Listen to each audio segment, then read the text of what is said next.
नमस्कार मित्रांनो, पाठ राखीन या मालिकेच्या आजच्या भागामध्ये अगदी मनपूर्वक मी तुमचं स्वागत करते। आजच्या भागामध्ये प्राजक्ता आणि आता ही भाग्य एकमेकींबरोबर खूपच खुश आहेत आणि एकमेकींबरोबर खुश होत आता रूममध्ये मस्त धिंगाणा घालत असतात।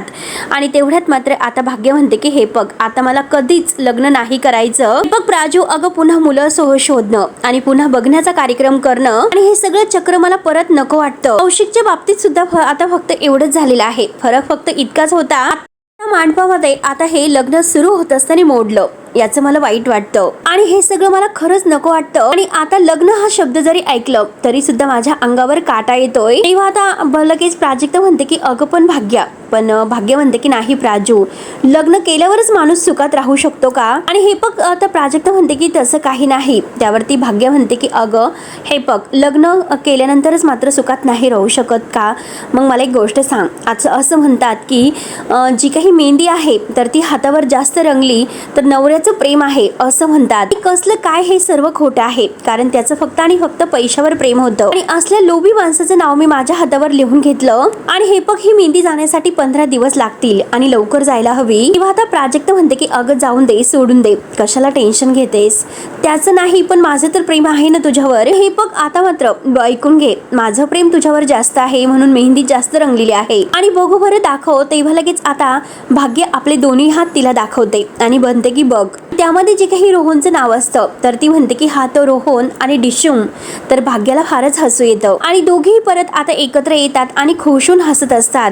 त्यानंतर आता दुसऱ्या दिवशी सकाळी मात्र प्राजक्ता तयार होते आणि सूर्यवंशीच्या घरामध्ये पुन्हा ट्युशन घेण्यासाठी ती आलेली आहे। तेव्हा मात्र आता समीरा आणि समीरा प्राजक्ताला बघतात, त्यांना फारच आनंद होतो आणि दोघंही लगेच प्राजक्ता आणते म्हणून धावतच येतात आणि लगेच आता प्राजक्ता टीचरला घट्ट मिठी मारतात दोघंही। समीरा म्हणते की हे बघा प्राजक्ता टीचर, आम्हाला तुमची फारच आठवण येत होती। प्राजक्ता म्हणते की हो, मला सुद्धा तुमची खूप आठवण येत होती। तर समीरा म्हणते की हे बघा प्राजक्ता टीचर, घरात आमच्याशी कोणीच खेळत नाही, कारण घरामध्ये सगळेजण खूपच टेन्शन मध्ये आहेत आणि आम्ही पिझ्झा मागितला, कोणीच आम्हाला घेऊन नाही दिला म्हणून। तेव्हा आता प्राजक्ता म्हणते की हो असं आहे तर, पण आता मी आलेले आहे ना। तेव्हा समीर म्हणतो की आपण आता खूपच मज्जा करूयात। त्यानंतर प्राजक्ता त्यांना म्हणते की अगोदर आपण स्टडी करूयात। दोघांनाही आता खूपच आनंद होतो म्हणून एकमेकांच्या मागे ते धावत असतात एकदम मस्ती करत।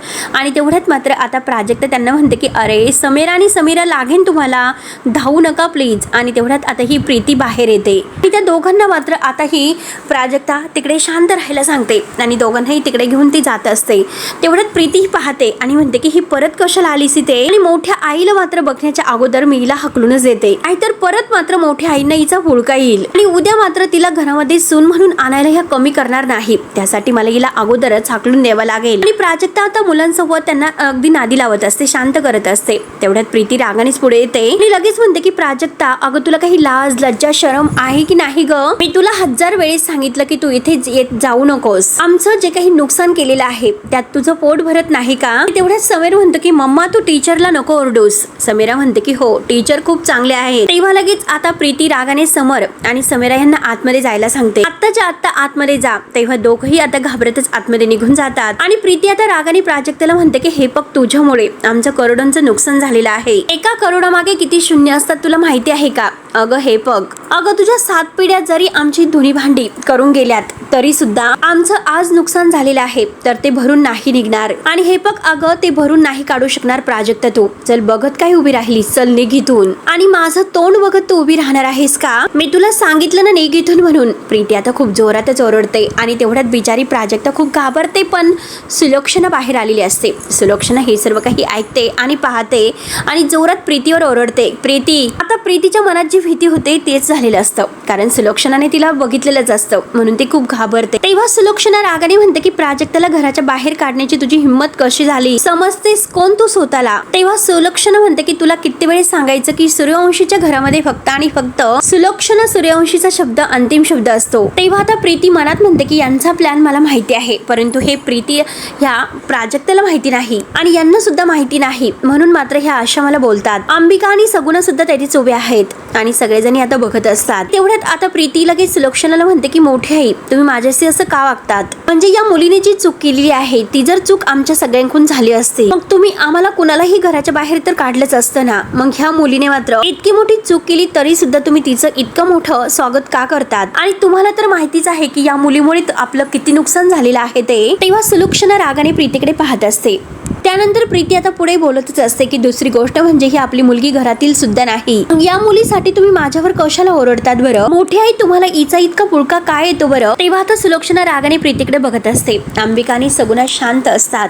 त्यानंतर आता प्राजक्ता हे सर्व काही ऐकून सुलक्षणा मॅमला म्हणते की हे बघा मॅम, प्रीती मॅमचं बरोबर आहे. एकतर माझ्यामुळे तुमचं इतकं नुकसान झालेलं आहे, त्यामुळे इथे येणं मी बंद करायला हवं. एकतर अगोदरच तुमचे माझ्यावर खूप उपकार आहेत आणि माझ्यामुळे जर तुमच्या घरामध्ये प्रॉब्लेम होत असेल तर मी इथे नाही आलेलं बरं राहील. आणि आता मात्र सगळ्यांच्या समोर ती प्रीतीला म्हणते की प्रीती मॅम, मी ही नोकरी सोडत आहे. प्रीतीला तर आनंद होतोच, परंतु सुलक्षणा अंबिका यांना धक्का बसतो, कारण प्राजक्ताने ही नोकरी सोडू नये यांना अगदी मनापासून वाटत असतं आणि सगुणाला सुद्धा. परंतु प्रीती एकटीच आहे की तिला प्राजक्ता नोकरी सोडणार म्हणून आनंद झालेला असतो. येते मी निघते असे बोलून आता प्राजक्ता खाली मान घालून जायला निघते, परंतु सुलक्षणा आता तिला थांबवते की थांब प्राजक्ता. आणि प्रीतीकडे मात्र आता सुलक्षणा रागाने बघत असते आणि बघता बघता ती अंबिकाला खुणावते. म्हणून अंबिका आता प्रीतीला म्हणते की प्रीती चल बरं, यांना जरा तुझ्याशी बोलायचं आहे. तेव्हा आता प्रीती म्हणते की माझ्याशी काय बोलायचं आहे, मी नंतर बोलेल. आणि तेव्हा अंबिका म्हणते की मी तुला सांगते. म्हणून ती प्रीतीच्या हाताला धरते आणि तिला मुद्दाम आतमध्ये घेऊन जाते. अहो आई, मी तुम्हाला सांगते ना, मी नंतर बोलते म्हणून. अंबिका म्हणते की नाही, ते तुला आत्ताच विचारत होते. तेव्हा सुलक्षणा लगेच प्राजक्ताच्या जवळ येते आणि तिच्या हाताला धरून म्हणते की प्राजक्ता ए बस बरा, आणि तिला खाली बसवते. आणि सुलक्षणा मात्र आता प्राजक्ताला म्हणते की हे बघ प्राजक्ता, प्रीतीचं बोलणं तू मनावर घेऊ नकोस. तेव्हा मात्र आता प्राजक्ता म्हणते की हे बघा मॅम, एखाद्या व्यक्तीचा आपल्या कुटुंबाला किंवा आपल्याला त्रास होतो, मग त्या व्यक्तीला आपण त्या सगळ्यापासून दूर ठेवतो. मग हे बघा मॅम, खरंच माझ्यामुळे तुमचं इतकं मोठं नुकसान झालेलं आहे, एवढा त्रास होतो, पण तरी सुद्धा मात्र तुम्ही माझ्याशी इतकं चांगलं का वागतात बरं, मला खरंच कळत नाही. तेव्हा आता सुलक्षणा म्हणते की सुलक्षणा सूर्यवंशी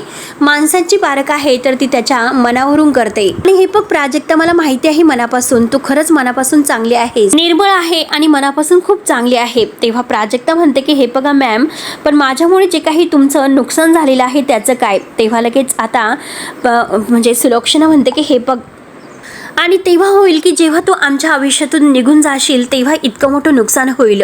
आणि हे बघ, तेव्हा जे काही आमचं नुकसान होईल ना, ते खरंच मी कधीच भरून काढू शकणार नाही.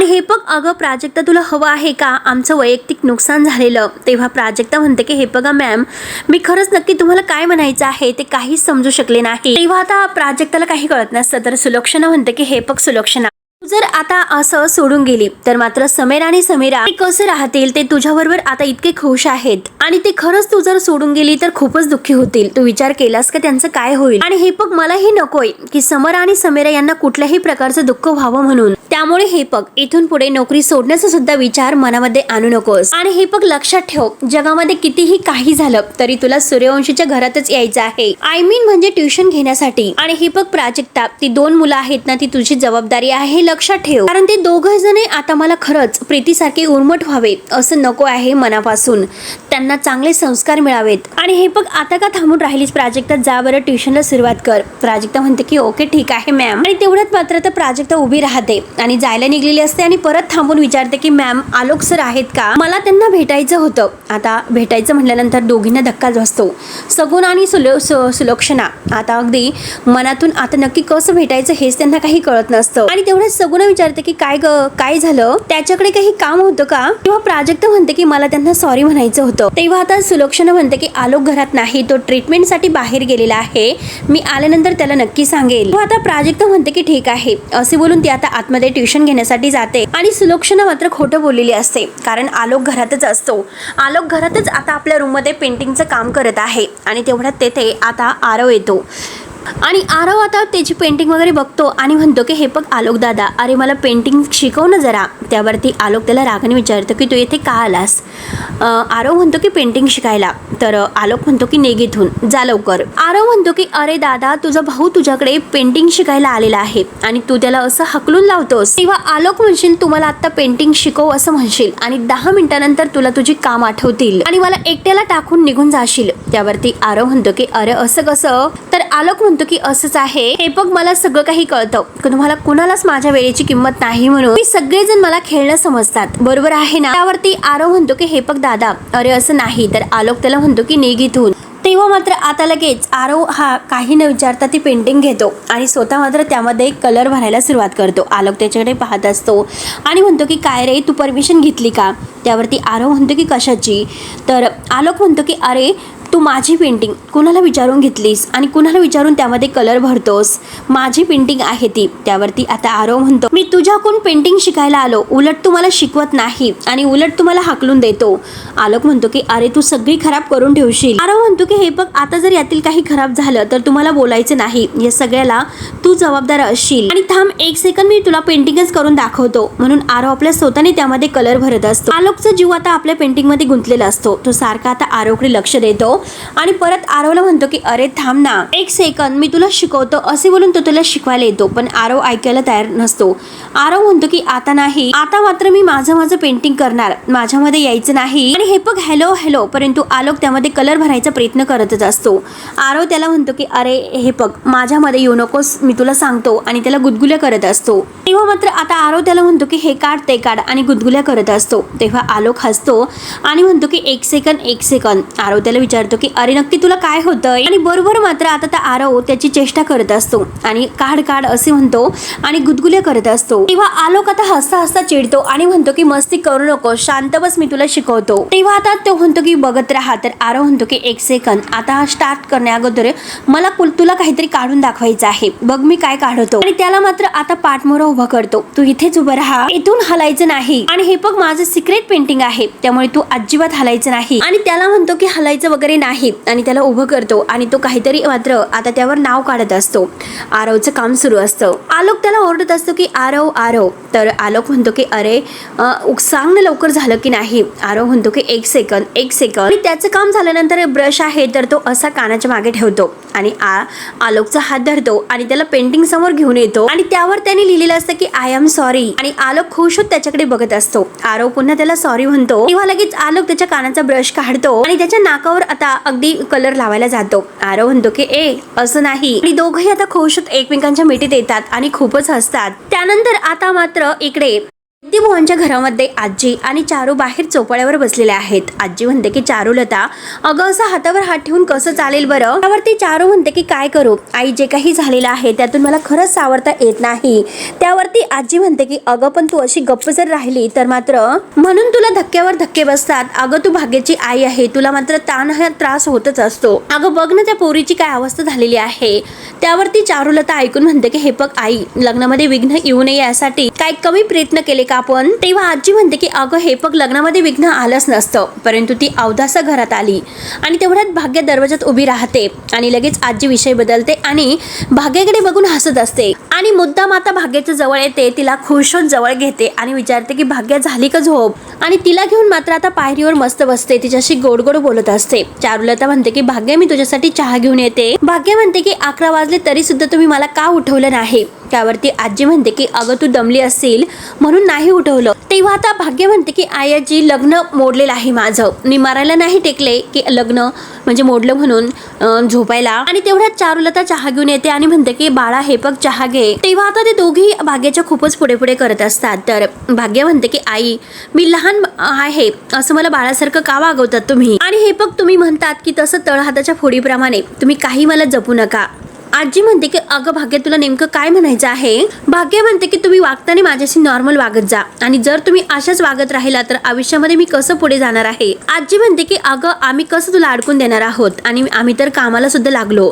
भाग्य विचारते की म्हणजे नक्की काय? आणि बघ ना, मी माझ्या एका चुलत बहिणीशी सुद्धा बोलले. भाग्य विचारते की काय बोललीस? आजी लगेच म्हणते की तिचा एक नातू आहे लग्नाचा. भाग्याला फारच राग येतो. भाग्य म्हणते की आई आजी, तुला एकदा सांगितलेलं कळत नाही का मला लग्न करायचं नाही म्हणून? त्यावरती आजी म्हणते की अगं हे जग कसं आहे तुला माहिती नाही, एकट्या बाईला मात्र कसं राहून देणार आहे? त्यावरती भाग्य म्हणते की हे बघ आजी, मला जगाचा विचार नाही करायचा, मी फक्त आणि फक्त माझा विचार करणार आहे आणि माझा विचार करून झालेला आहे, लग्न करणार नाही म्हणजे नाहीच. तेव्हा आता आजी आणि चारुलता लगेच एकमेकांकडे पाहतात. तर चारुलता विचारते की मग तू काय करणार आहे? बिगर लग्नाची घरामध्ये बसून राहणार आहेस का? ते पण बिगर लग्नाचं. त्यावरती आता भाग्य म्हणते की आई हे बघ, जरीही मी घरी बसून राहणार असेल पण तरी सुद्धा तुझ्या आणि बाबाच्या डोक्यावर ओझं म्हणून मी नाही राहणार, हे लक्षात ठेव. मी आयुष्यामध्ये नक्की काहीतरी करेल, मी नोकरी करेल किंवा काही करेल, नाहीतर एखादा डान्स क्लास सुरू करेल. आणि आणि आयुष्यामध्ये सुखी राहण्यासाठी लग्न केलंच पाहिजे असं कुठे आहे का? आणि मला वाटतं की लग्न केलं म्हणून माणूस सुखी राहतो असं नाही, आणि लग्न नाही केलं आणि एकटा पडतो असं सुद्धा नाही, आणि लग्न न करता एकटे राहिलेलं तर ते अगदी बरं असतं, खूपच चांगलं असतं. तेव्हा हे ऐकून आता आजी आणि चारूला तर धक्काच बसतो. ते मात्र आता भाग्याला समजवण्याचा प्रयत्न करत आहे, पण भाग्य मात्र आता लग्नाच्या विरोधातच असते. तिला काही लग्न करायचंच नसतं. आता सारखा सारखा ह्या विषयाने ती मात्र कंटाळते आणि लगेच मात्र आतमध्ये निघून जाते. आजी भाग्य भाग्य आवाज देते, पण भाग्य काही न ऐकता आतमध्ये निघून गेलेली असते. चारुलता आणि आजी ह्या दोघींना आणखीन टेन्शन येते. त्यानंतर आता इकडे सूर्यवंशीच्या घरामध्ये आता एक मुलगा पार्सल घेऊन आलेला आहे आणि प्रीतीला म्हणतो पार्सल आहे म्हणून. तेवढ्यात ते पार्सल घेण्यासाठी आता आलोक पुढे येतो. आलोक त्याच्या हातातून ते बॉक्स घेतो आणि तेवढ्यात मात्र आता तो माणूस आलोकडे पाहत असतो आणि म्हणतो की तुम्ही तेच आहात ना व्हिडिओ मधील सर्किल माणूस. प्रीतीला मात्र आता हे ऐकून आनंद होत असतो, पण आलोकचं आता टाळकं सरकतो. तो रागाने बघत असतो. तेव्हा आता तो माणूस घाबरतो आणि मला मारू नका म्हणून मागे मागे सरकत असतो. आलोकला राग येतो. आलोक विचारतो की तो सर्किल कोणाला म्हणाला? अरे तुझी हिंमतच कशी होते की मला सर्किल म्हणण्याची? म्हणून रागाने हातातील बॉक्स फेकून देतो आणि आजी त्या मुलाची गचंडी धरतो आणि विचारतो की कोण आहे सर्किल आणि तू सर्किल कोणाला बोलतोस? आणि आपल्या पायातील चप्पल काढून त्याला मारायला धावतो. तेव्हा तो मुलगा घाबरतच पळून निघून जातो. आलोक त्याच्यावर जोरात ओरडत असतो आणि तेवढ्यात सुलक्षणा आणि अंबिका हे सगळेजणी बाहेर येतात. तेव्हा अंबिका आणि सुलक्षणा हे दोघी मात्र आता आलोकला धरतात आणि म्हणतात की थांब, अरे प्लीज थांब. आणि तेवढ्यात आता ही प्रीतीला तर हेच हवं असतं. ती म्हणते की बघितलंस का, तो डिलिव्हरी बॉय सुद्धा आता भाऊजींना बघून घाबरला, कारण त्याने तो व्हिडिओ बघितलेला होता. तो आता प्रीतीचा त्याला आणखीनच राग येतो. प्रीतीच्या अंगावरच धावून येतो.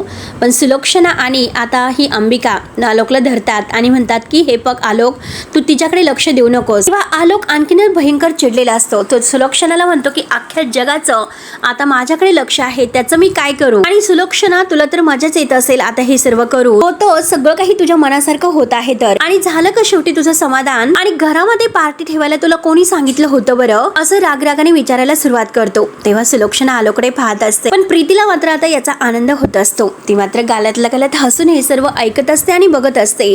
अंबिका बिचारी खाली मान घालून उभी आहे. तर आता आलोक हे सगळ्याला जबाबदार सुलक्षणाला मानतो. हे सगळं तुझ्यामुळे होतं म्हणून, या सगळ्याला जबाबदार तूच आहेस. घरामध्ये पार्टी ठेवली तर ठेवली आणि वर त्या प्राजक्ताला सुद्धा तो इथे बोलावलंस. हे सगळं तुझ्यामुळे घडत आहे. चुका मात्र तुम्ही करायचे आणि याचे सगळे परिणाम पुन्हा भोगायचे आलोकला, फक्त एकट्याला आलोकला भोगायचे असतात. प्रीती मात्र आता हे तमाशा बघून खूपच हसत असते. असे बोलून रागरागाने आलोक आत जातो. त्यानंतर इकडे प्राजक्ता मात्र आपल्या रूम मध्ये मुलांचा क्लास वगैरे घेत असते. मुलांशी खूप छान अगदी गप्पा करत ती मुलांचं ट्युशन घेत आहे. आणि तेवढ्यात मात्र आता ती ॲग्री शब्द आहे तर त्याबद्दल समजत असते की ॲग्री म्हणजे रागवणं. तेव्हा आता समीरा म्हणते की त्या काकासारखं, चिडक्या काकासारखं. प्राजक्ता हसते आणि म्हणते की असं नाही बोलायचं. त्यानंतर मात्र आता ती नेक्स्ट जो काही शब्द आहे तो लिहायला सांगते, हॅपी. आणि तेवढ्यात प्राजक्ताच्या मोबाईलवर फोन येत असतो. प्राजक्ता फोन घेते आणि तेवढ्यात मात्र आता ही जी काही प्राजक्ता आहे ती फोन घेते तर आरव असतो. आरव म्हणतो की हे बघ प्राजक्ता 1 मिनिट. आणि तेवढ्यात समीरा धक्का देतो की टीचर मला हॅपी शब्द काढता येत नाही.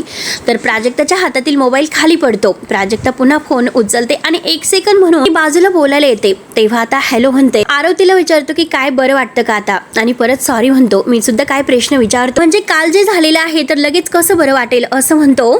सॉरी सॉरी करत असतो, परंतु प्राजक्ताने अजून सुद्धा ओळखलेलं नसतं नक्की हा आरव आहे म्हणून.